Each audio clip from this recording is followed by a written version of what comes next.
It was a bright Sunday morning in mid-May, the kind of day that felt full of possibilities.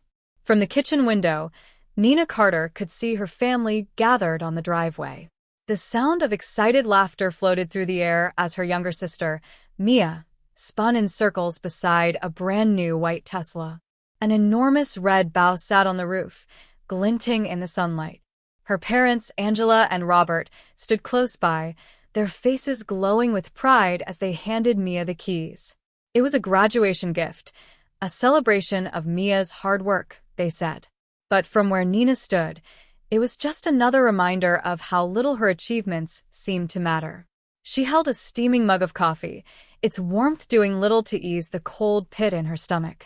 Her reflection in the kitchen window stared back at her, tired and unremarkable.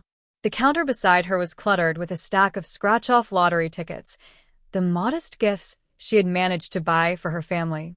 She'd spent the last few months scraping together every penny, saving for culinary school applications. The tickets were all she could afford, but no one had even bothered to open them yet. "Oh my God! I can't believe it!" Mia's voice rang out as she slid into the driver's seat of the Tesla, running her hands over the steering wheel like it was a rare treasure. Nina's chest tightened. Her parents clapped and laughed, snapping photos, their attention entirely on Mia. It wasn't that Nina begrudged her sister's happiness. Mia was sweet in her own way.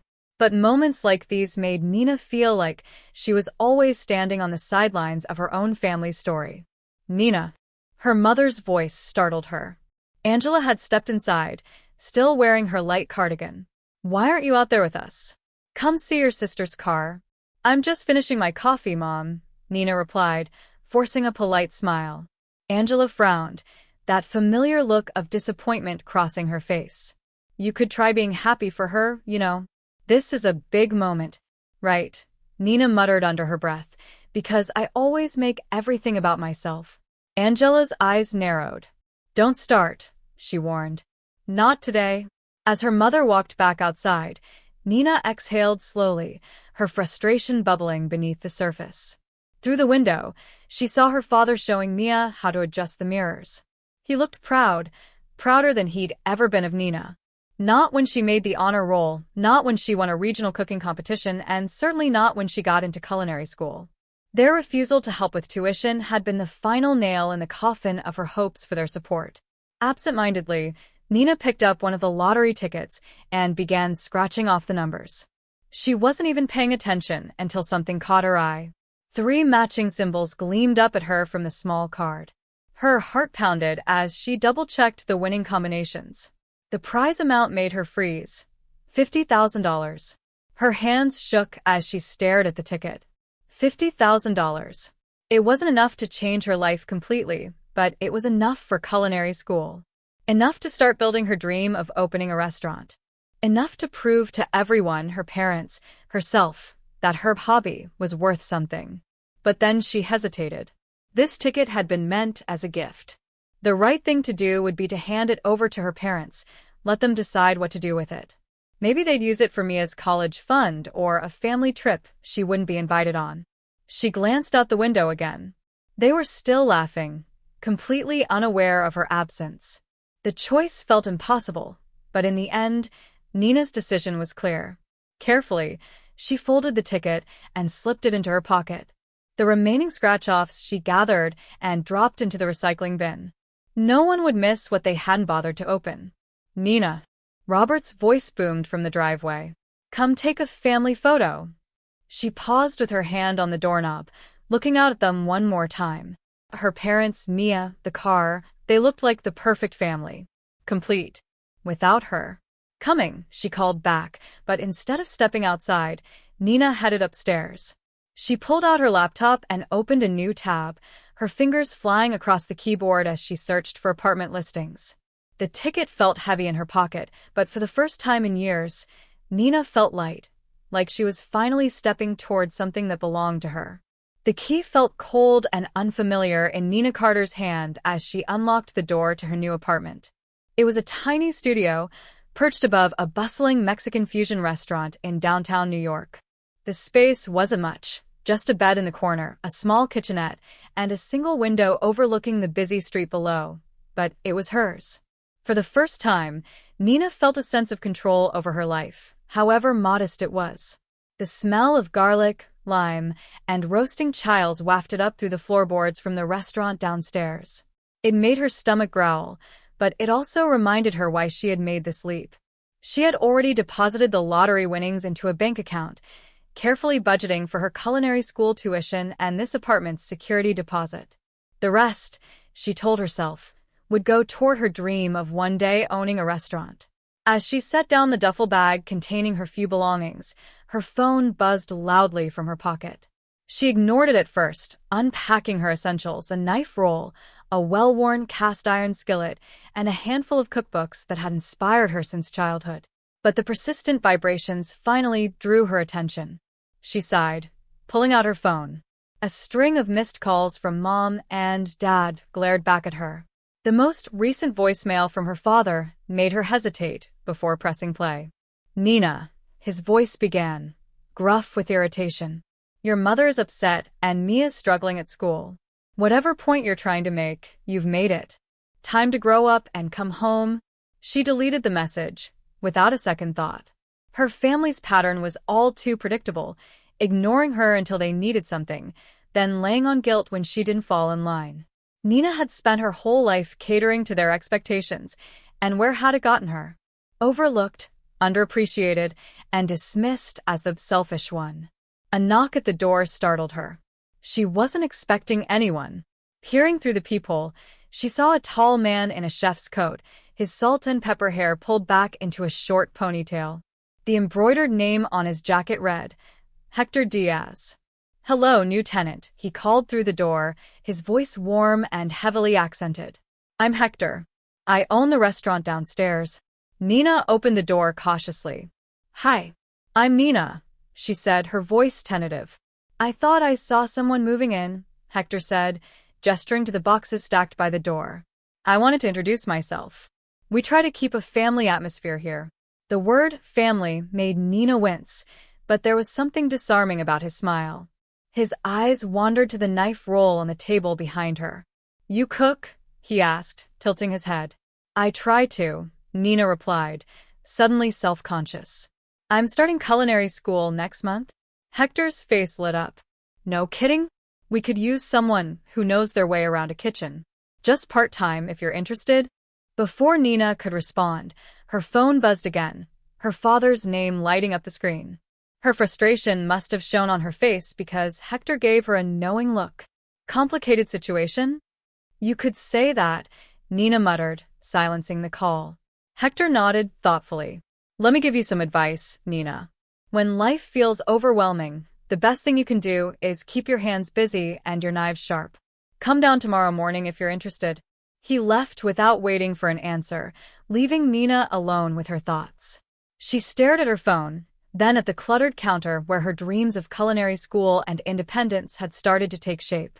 For the first time, she allowed herself to imagine a future where she wasn't constantly second-guessing herself or seeking her parents' approval. The next morning, Nina found herself in Hector's kitchen, tying on an apron and nervously chopping onions. The rhythmic motion of the blade against the cutting board felt soothing, almost meditative. Hector worked beside her, occasionally glancing over to offer tips on her technique. "You've got good instincts," he said, watching her adjust the heat under a simmering sauce. "But I can tell you're angry. Is that a bad thing?" Nina asked, surprised by his observation. Hector shrugged. "Depends. Anger can fuel passion, or it can burn everything down. The difference is in control." His words stuck with her. As she diced, sautéed, and plated, she began to feel a flicker of something she hadn't felt in years. Hope. Maybe this tiny kitchen above a noisy street could be the place where she started to prove, to herself and everyone else, that her dreams were worth fighting for. But the calls and texts from her family didn't stop. "You're being selfish, Nina," one text from her mother read. "Mia needs you. Come home."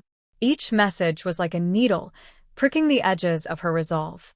Still, she didn't reply. She knew they didn't really want her. They wanted the version of her that stayed small, quiet and manageable. Hector's words came back to her as she prepared a batch of enchiladas that afternoon. Anger can fuel passion or destroy it. The difference is in control. Nina gripped the handle of the skillet tighter. She wasn't running away from her family anymore. She was running toward something better. Nina Carter's days in Hector Diaz's kitchen began early and ended late.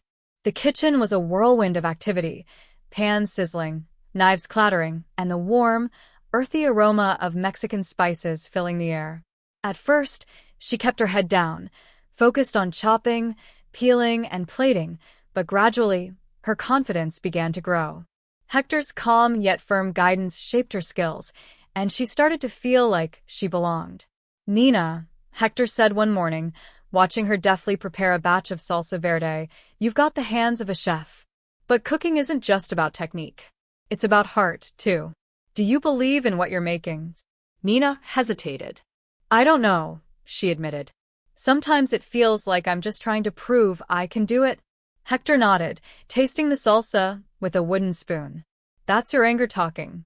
Anger's not a bad thing. It can push you forward, but you can't let it take the wheel. Passion with control, Nina. That's what separates a good chef from a great one." His words stayed with her. Nina began to see how her frustration with her family had driven her to this moment, but she also realized it couldn't be her only fuel. As she plated enchiladas for the lunch rush, she thought about how the food on the plate wasn't just a meal, it was a story. Maybe it was time for her story to be about more than just running away. Weeks turned into months, and Nina's confidence grew with every shift in the kitchen. She learned how to balance the bold flavors of Hector's menu, how to work the line under pressure, and, most importantly, how to find joy in the process. The restaurant became her sanctuary, a place where her hands were always busy and her thoughts, for the first time, felt calm. But her past wasn't ready to let her go so easily. One afternoon, as the lunch rush was winding down, Hector stepped into the kitchen, a strange look on his face. "Nina," he said, his voice unusually soft, "there are 2 women out front asking for you. They said they're your family." Nina froze, her heart pounding. She didn't have to ask who they were. She wiped her hands on her apron, steadying herself, and walked out to the dining room. There, at a corner table, sat her mother, Angela, her posture as rigid as ever, and her younger sister, Mia, fidgeting awkwardly with the menu.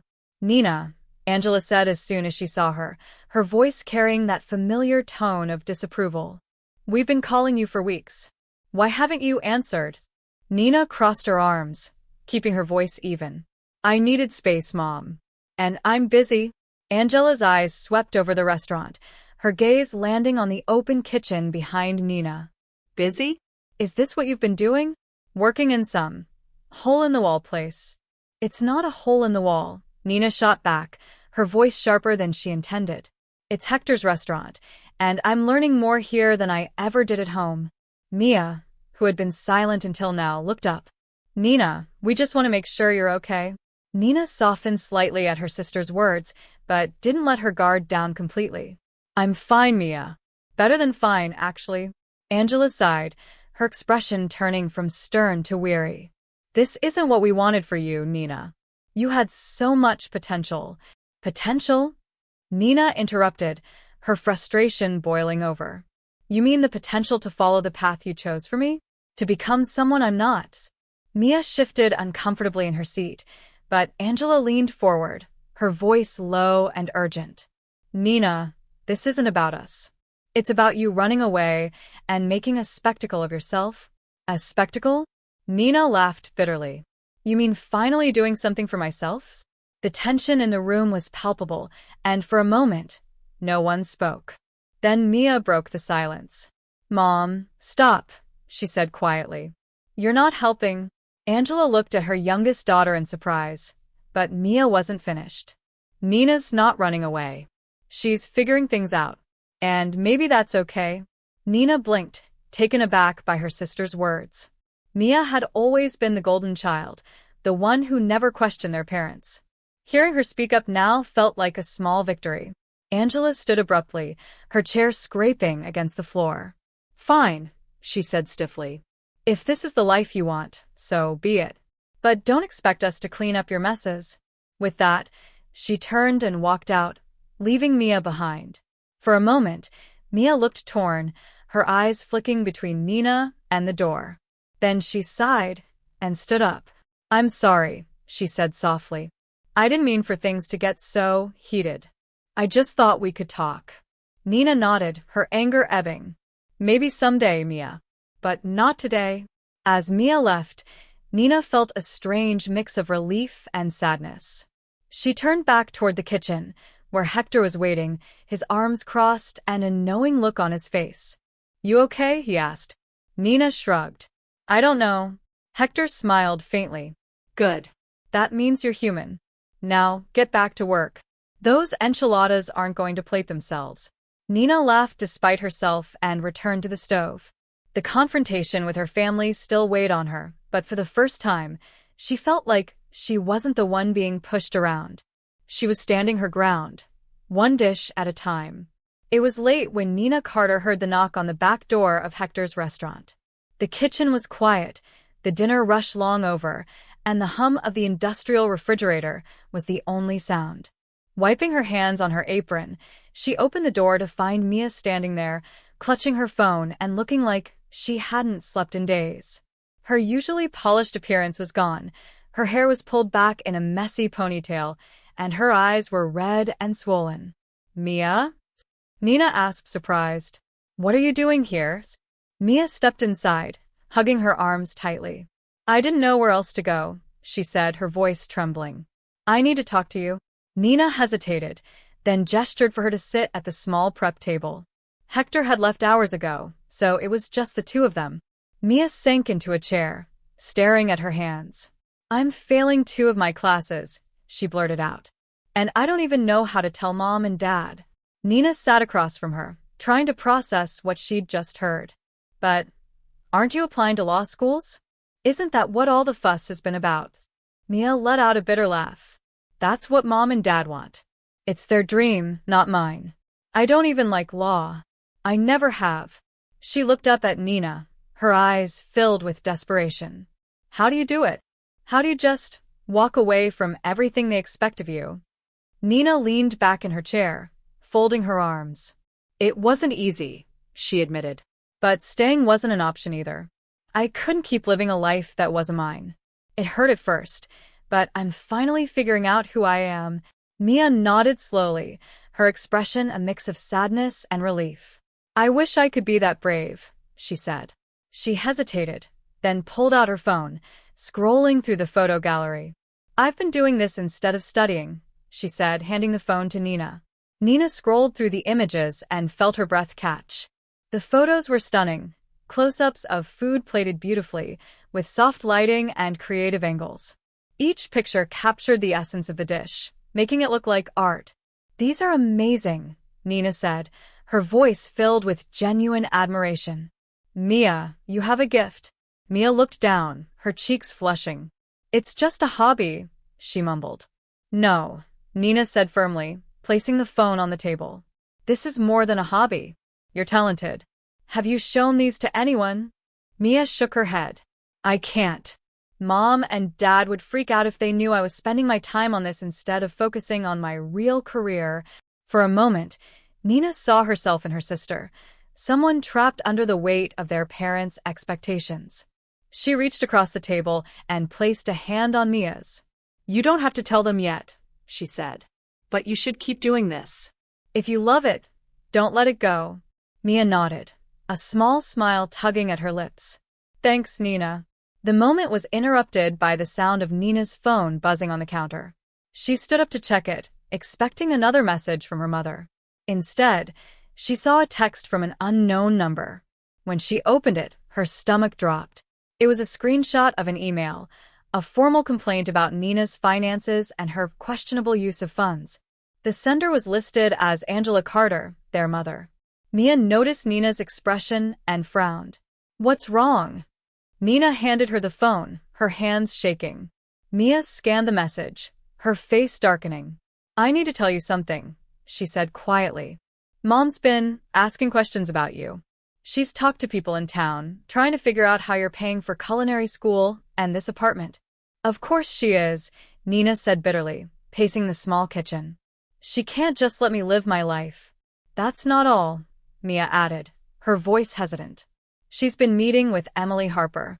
You know, your old friend? The one from high school's. Nina froze. Emily had been her closest friend in their cooking club, but after graduation, things had soured. Emily's family had money, connections, and influence, and she used all of it to leapfrog her way into the city's culinary elite. Now, Emily was a rising star chef known for her cutthroat tactics. Why would Mom be meeting with Emily's? Nina asked, though she wasn't sure she wanted to hear the answer. Mia hesitated, then said, I overheard them talking at the country club. Emily's planning some big pop-up event, and Mom is helping her, well, sabotage you. She thinks she's doing it to save you. Nina's anger flared. Save me? By ruining everything I've worked for. I know, Mia said quickly. I thought it was insane too.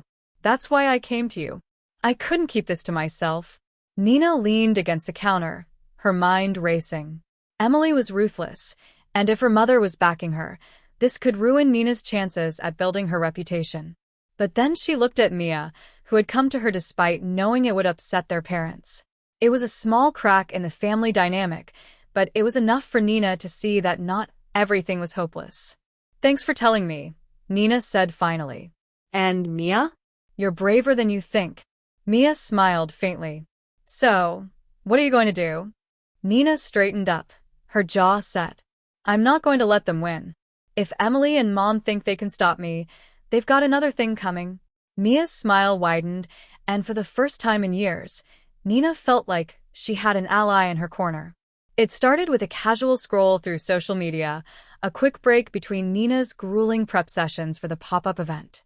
She was sitting in Hector's kitchen, sipping coffee as the morning light poured through the window. The screen of her phone suddenly froze her mid-sip, a beautifully plated dish that looked eerily familiar. It was her dish, her signature creation, one she had spent months perfecting. The caption on the post read, "Excited to debut this at our upcoming showcase. Innovation meets tradition." The account? Amelia Harper's. Nina's stomach churned with anger and disbelief. Amelia had taken her dish, right down to the plating and garnish, and claimed it as her own. She's been watching me, Nina muttered, her voice trembling. Someone's been feeding her information. Tessa, who had been photographing dishes in the corner, walked over, concern etched on her face. It gets worse, she said, holding up her own phone. She swiped to another post from Amelia's account. Photos from a private investor meeting. In one of the pictures, blurred in the background but unmistakable, sat their mother, Angela Carter, deep in conversation with the group. Nina's hands clenched into fists. She's working with Mom, she said through gritted teeth. What's she telling them? Tessa hesitated, biting her lip. I overheard her talking yesterday. Mom's been spreading rumors about your finances, the lottery ticket, even that you're unstable. She's trying to scare investors away from supporting you. The words hit Nina like a punch to the gut. Her own mother, actively working to undermine her. She wanted to scream, to throw something, but Hector's voice echoed in her mind. Passion with control, Nina. That's the key. As if on cue, Hector walked into the kitchen, holding a clipboard. Nina, he said, his usual calm demeanor replaced with concern. We've got a problem. The health inspector called. They're coming in for a surprise inspection this afternoon. Nina's heart sank. What? Why? We've never had any issues. Hector set the clipboard on the counter. Someone filed multiple complaints about our kitchen. Faulty equipment, expired ingredients, unsafe practices. It's all bogus, but it's going to disrupt your prep time for the event. Nina didn't need to ask who was behind it. Amelia was playing dirty, and with her mother's backing, she had all the tools to destroy Nina's chances at success. For a moment, Nina felt like everything was slipping through her fingers. Amelia had stolen her dish, her mother was sabotaging her reputation, and now the pop-up event was at risk. The weight of it all threatened to crush her. I can't do this, she whispered, sitting down at the prep table. Maybe they're right. Maybe I'm in over my head. No, Tessa said firmly, placing a hand on her sister's shoulder. That's exactly what they want you to think. But you've worked too hard to let them win. Tessa opened her camera roll and scrolled to the photos she had taken of Nina's late-night cooking experiments. Look at these, she said, holding up the phone. The images were stunning, vivid shots of Nina's dishes in various stages of preparation, each one more creative and innovative than the last. This is who you are, Nina. Not their lies. Not their sabotage. Hector nodded, picking up a chef's knife and testing its edge, a ritual he always performed when making a point. You know what separates a good chef from a great one? He asked, his voice steady. Not talent. Not creativity. It's what they do when everything goes wrong. Now, are you going to let them ruin you, or are you going to show them what you're made of? Nina looked at the knife in Hector's hand, then back at Tessa, who was watching her with quiet determination. She thought about the months she had spent rebuilding her life, the late nights in Hector's kitchen, the sacrifices she had made to get here. Her anger burned hot, but it didn't feel out of control. It felt focused. Let's make something better, Nina said, standing up. Her voice was steady now, her resolve solid. If Amelia wants to copy me, fine. Let her. She can't steal what makes my cooking mine. Tessa grinned. What's the plans? Nina glanced at Hector. Remember that fusion dish we talked about? The one that combines mole with modern plating techniques. Hector's eyes lit up. The one you said was too risky? Exactly, Nina said, her confidence returning. Amelia plays it safe. Let's give the investors something they've never seen before. The next few hours were a blur of activity. Nina worked with a precision she hadn't known she possessed, crafting a dish that told her story, not just as a chef, but as someone who had fought for every bit of success. Tessa documented the process, capturing each step with her camera. By the time the health inspector arrived, Nina was ready. The kitchen passed the inspection with flying colors, and Nina's dishes were prepped and plated for the pop-up event. But she knew the real battle was yet to come. Amelia and her mother had done everything they could to derail her, but Nina wasn't going down without a fight.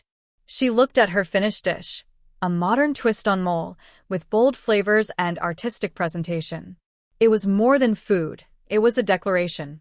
This was her voice, her identity, her defiance. Tessa snapped a final photo. Ready? She asked. Nina nodded. Let's do this. Nina sat at the stainless steel prep table in Hector's kitchen, staring at the empty plate in front of her. The weight of everything, Amelia's betrayal, her mother's sabotage, and the looming pop-up event, pressed down on her like a heavy fog. The excitement she had once felt about the event had been replaced with doubt and fear. What if they were right? What if she wasn't good enough? Hector entered the room, wiping his hands on a towel. He didn't say anything at first, just grabbed a knife and tested its edge, his quiet ritual whenever the stakes were high. Finally, he spoke, his voice calm but firm. You can't fight shadows, Nina, he said, placing the knife down. You have to face them head-on. Otherwise, they'll follow you forever. Nina looked up at him, her frustration spilling over. Amelia stole my dish. My mother is actively trying to ruin me. I don't know how to win against this. You don't need to win their game, Hector replied, pulling out a chair to sit across from her. You need to make your own. Show them who you are, not who they want you to be. Nina frowned, unsure what he meant. Hector gestured toward the shelf where her cookbooks sat, each one filled with recipes she'd studied religiously. Those are great for learning, he said. But now, it's time for you to create something new, something that's entirely yours. His words hit her like a bolt of clarity. She thought about the countless times she'd tried to live up to someone else's expectations, her parents, her instructors, even Hector at times. But the truth was, she had her own voice, her own story, and it was time to tell it. What if I reinvent my mom's old recipe? She said aloud, the idea taking shape as she spoke. It's familiar, it's traditional, but I could turn it into something bold. Something no one expects. Hector's face broke into a slow smile. Now you're cooking, he said. The best dishes come from hunger, Nina, not just for food, but for something deeper. Her mind raced as she jotted down ideas, sketching out the reimagined dish. The recipe she'd grown up with, a classic mole served over roasted chicken, would be transformed into something modern and daring. Layers of flavor, textures that surprised, and plating that told her story of breaking free from tradition while still honoring it. Tessa, Nina called, snapping her sister out of her corner, where she'd been editing photos. I need your help. Tessa walked over, camera in hand. What's up? I'm going to create something completely new, Nina said, her voice gaining confidence. And I need you to capture every step. We're going to own this narrative. Tessa's face lit up. You mean like a social media campaign? Exactly, Nina said. Amelia might have stolen my dish, but she can't steal my story. We're going to show everyone what makes this mine. For the next few hours, Nina poured herself into the dish, every movement purposeful and precise. She roasted peppers and spices, blending them into a mole that was rich and smoky with unexpected hints of citrus. The chicken, traditionally slow-cooked, was replaced with perfectly seared duck breast, its crispy skin glistening. She plated it with artistic flair, using vibrant streaks of sauce and delicate garnishes to create a visual masterpiece. Meanwhile, Tessa worked her magic behind the camera. She snapped photos of Nina chopping, searing, and plating, each image capturing the intensity and creativity of the process. She didn't just photograph the food, she documented the story, the passion in Nina's hands, the determination in her eyes. When the dish was finished, Nina stood back and took a deep breath. It wasn't just food. It was a declaration. This was her journey on a plate, her struggles, her defiance, her independence. Wow, Tessa said softly, lowering her camera. This is stunning. Let's make sure everyone sees it, Nina replied, nodding toward Tessa's laptop. Tessa wasted no time, editing the photos and crafting a post that would grab attention. She wrote, some recipes are inherited. Others are reinvented. This is the story of both. Coming soon to the pop-up event. Within hours, the post was live, and the response was immediate. Comments poured in from local food enthusiasts, praising the creativity and asking where they could taste it. The buzz was electric, and for the first time, Nina felt like she had taken control of the narrative. Amelia, of course, wasn't far behind. She sent Nina a message that night, back down now, or everything comes out, your finances, your family, all of it. Nina showed the message to Hector, her hand surprisingly steady. What do I do? She asked. Hector smiled faintly. You already know the answer. You keep cooking? Nina nodded. She wasn't running anymore, and she wasn't afraid. With Tessa by her side and her own vision finally clear, she knew she was ready for whatever came next. This wasn't just about a pop-up event or winning over investors. This was about reclaiming her voice and proving to herself, and the world, that she belonged. The air buzzed with anticipation as Nina Carter stepped into the venue for the pop-up event. The room was filled with rows of perfectly polished tables, their white tablecloths gleaming under the bright overhead lights. Investors mingled with food critics and local media, the hum of their conversations blending with the faint clinking of glasses. It was the kind of crowd Nina had once dreamed of impressing, but tonight, she wasn't here just to impress. She was here to reclaim her story. Nina's station was tucked into a corner, far from the main floor. It was an obvious slight, likely arranged by Amelia Harper. The burners at her station were running unevenly, and several of the ingredients she had ordered were mysteriously missing. Nina clenched her fists, taking a deep breath to steady herself. Panic wouldn't help her now. Hector's words echoed in her mind. When everything goes wrong, that's when you find out what kind of chef you really are. Amelia was working nearby, her station front and center. She caught Nina's eye and smirked, then turned back to her assistants, confidently plating her stolen dish. Nina's heart pounded with frustration, but she forced herself to focus. This was her moment, and she wasn't going to let Amelia or anyone else ruin it. Let's make this work, she muttered to herself, surveying her limited ingredients. She adjusted her burners, grabbed what she had, and began creating. The dish she had meticulously planned was no longer an option, but she knew she could improvise. The mole base she had perfected was still in her arsenal, and her hands moved with a confidence born of countless hours in the kitchen. Tessa appeared at her side, her camera slung around her neck. "How are you holding up?" she asked. "Barely," Nina admitted, stirring the sauce with a focus that bordered on desperation. "You've got this," Tessa said firmly, snapping photos of Nina at work. "If anyone can pull this off, it's you." Nina nodded, her resolve hardening. She seared the duck to perfection, its golden skin crackling under the heat. With every element she added to the plate, she felt her confidence grow. When she finally stepped back to look at the completed dish, a surge of pride washed over her. It wasn't what she had planned. It was better. It was a dish born from resilience, creativity, and grit. As she carried the plate to the presentation table, she could feel the eyes of the room on her. Amelia stood nearby, watching with a smug expression. Nina placed her dish in front of the investors, her hands steady. "This is my story," she said simply. "Every flavor on this plate represents a part of my journey, breaking free from expectations, embracing risk, and creating something new." The investors leaned in, intrigued. One of them, a tall man in a tailored suit, lifted his fork and took the first bite. His eyebrows shot up as the flavors hit his palate. "This is exceptional," he said, his voice carrying through the room. The other investors quickly followed suit, their murmurs of approval growing louder. Amelia stepped forward, her voice dripping with false sweetness. "It's interesting, isn't it?" she said to the investors. "Considering Nina has had financial irregularities, not to mention questionable support from her family." The room fell silent. All eyes turned to Nina, who felt her cheeks burn. Before she could speak, Tessa stepped forward, her camera in hand. "Enough," Tessa said, her voice steady.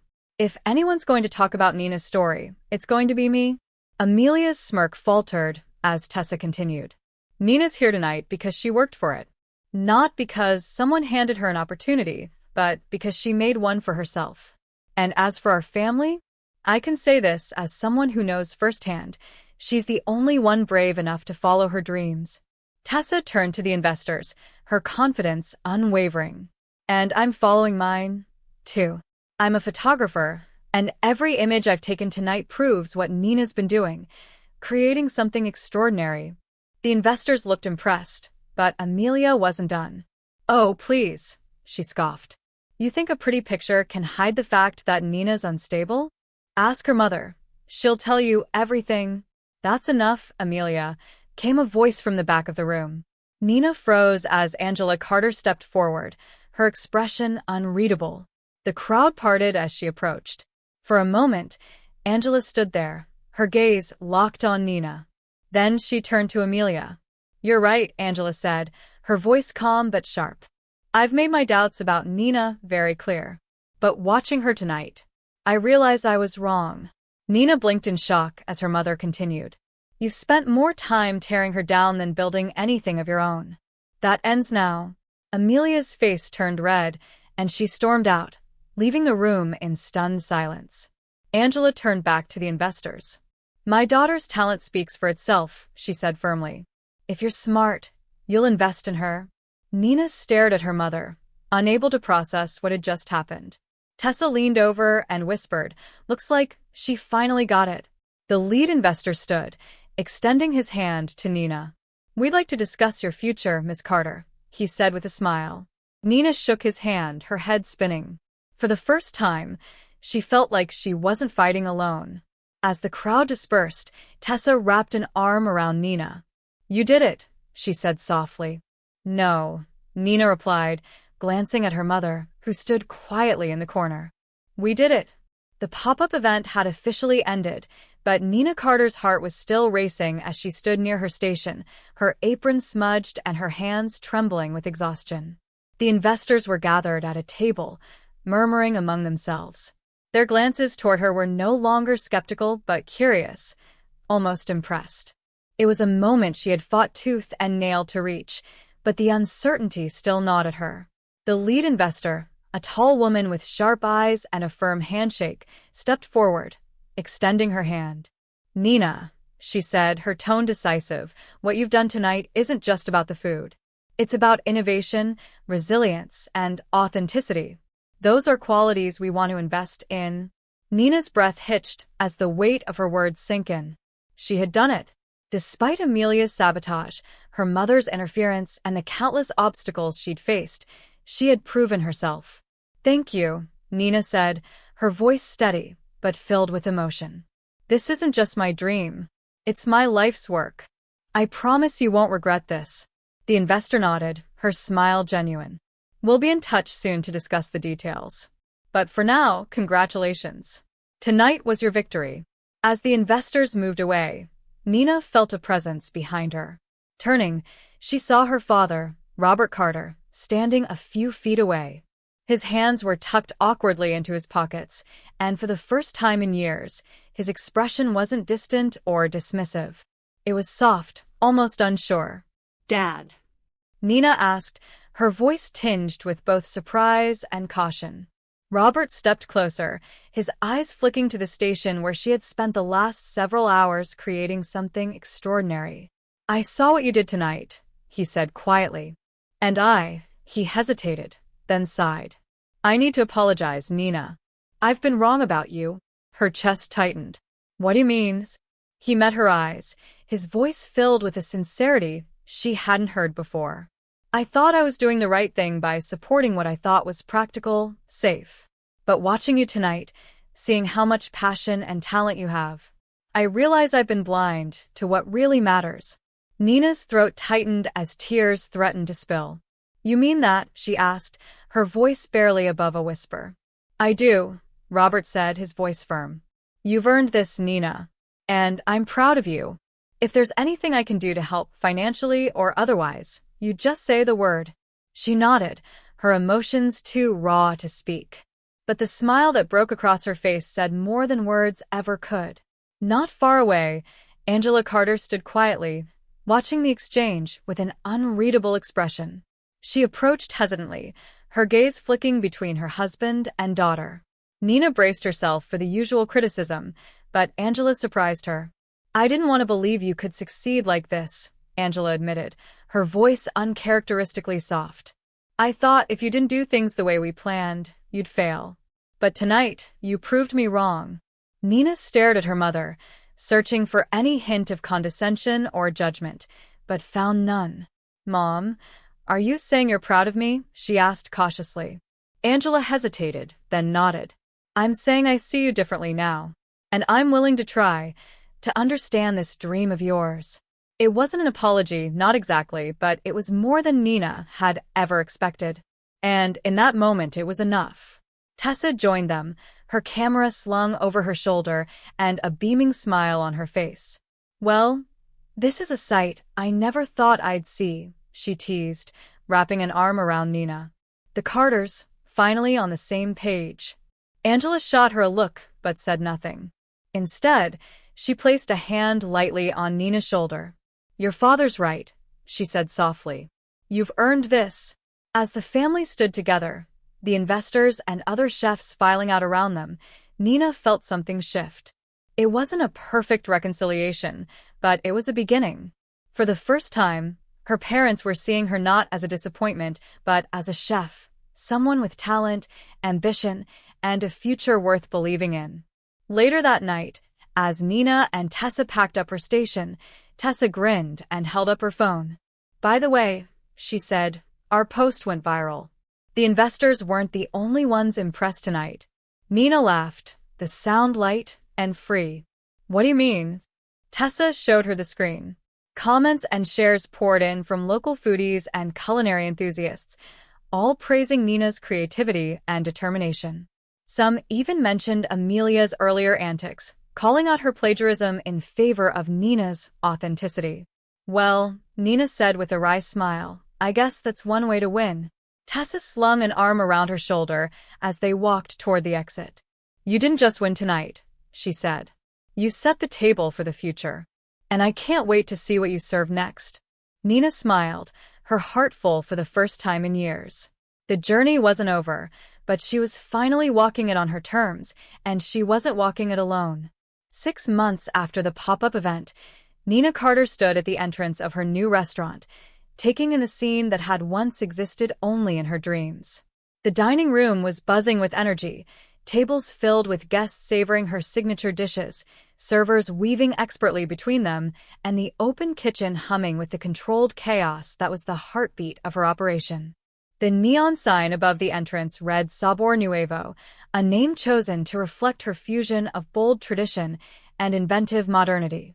The walls of the restaurant told a story as vivid as the food on the plates. Framed photographs lined every corner, each one capturing the essence of Nina's culinary creations: vibrant mole sauces, intricately plated entrees, and the textures of hand-rolled tortillas. Tessa's work. Her sister's talent had become an integral part of Sabor Nuevo's identity, giving the restaurant not just an artistic edge, but a deeply personal one. Nina stood behind the pass, watching as plates went out to the dining room, each one a testament to the journey that had brought her here.